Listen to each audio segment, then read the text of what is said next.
Mambo vipi Tanzania, mambo vipi Zanzibar? Mimi naitwa Hassan Jabir Hamdu umaarufu Djong Al-Kasus Mamba. Na mimi naitwa Isa Mgosi almaarufu Al-Kasus Mamba. Bana, leo tarehe 17 mwezi wa 5, platformu ya vijana wa Djong Tanzania tumeamua kufanya ziara katika maeneo ya maendeleo ambayo yanayofanywa na Dr. Hussein Ali Mwinyi. Na leo tupo katika jimbo la Jang'ombe. Kazi zinaendelea, ni ujenzi wa mitaro katika maeneo ya jimbo hili. Kulikuwa na changamoto za kujaa kwa maji baada ya mvua kukatika, hivyo Daktari Hussein Ali Mwinyi amekwenda kuboresha miundombinu hii na kunajengwa mitaro ya kisasa. Kila barabara pembezoni kumejengwa mitaro ya kupitishia maji machafu. Isa, unaonaje jambo hili? Jambo lipo vyema kabisa na Dr. Hussein Ali Mwinyi anahakikisha anaziba kila palipokuwa pana mapengo. Ndio. Kama tunavyoendelea kuwaona vibarua anazidi kuweka imara miundombinu ambayo Dr. Hussein Ali Mwinyi anazidi kuifanya. Kulikuwa na changamoto unapotaka kwenda hospitali kipindi ambacho wewe ni mjamzito. Barabara zilikuwa zina mashimo.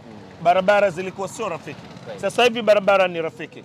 Lakini kipekee kabisa, shukrani za dhati kwa wananchi wa jimbo la Jang'ombe. Wananchi wamefurahishwa mno, wananchi wana imani na serikali yao, lakini imani zaidi kwa Daktari Samia Suluhu Hassan na Dr. Hussein Ali Mwinyi. Ama kweli yajayo yametimia. Djong Al-Kasus Mamba. Ndiyo. Kuna watu walisema kuwa Jang'ombe haiwezi kubadilika. Ndiyo. Lakini tunaona kuwa Dr. Hussein Ali Mwinyi ameifanya kuwa Jang'ombe ni New Washington Zanzibar. Yeah. Una kipi cha kusema hapa? Ifikapo 2030, yani ni moto juu ya moto, yani tunagongea msumari, yani pale pale. Vijana wa Djong, vijana wa Djong maendeleo, maendeleo Dr. Mwinyi, Dr. Mwinyi na Mama Samia,